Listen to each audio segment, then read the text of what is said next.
PTC Mathcad Prime 11 now supports the use of Python to script advanced controls. Advanced controls in PTC Mathcad allow users to insert various control structures in the worksheet and script how they interact with the worksheet and external data files. PTC Mathcad Prime 11 now provides support for Python to be used as a scripting language for those controls.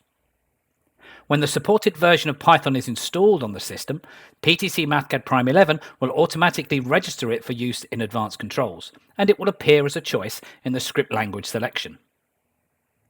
In this example, we have a button advanced control that creates a matrix of random numbers every time it's pressed. Python has been used as the scripting language for this button control. On push of the button, a new random number matrix will be output. Like all advanced controls, the script itself can be easily accessed and edited to modify the button behavior. We also have a second button advanced control, again scripted with Python. This uses the random number matrix generated from the first push button control as an input. The script for this button control on push of the button will output the smallest and largest numbers in that random matrix.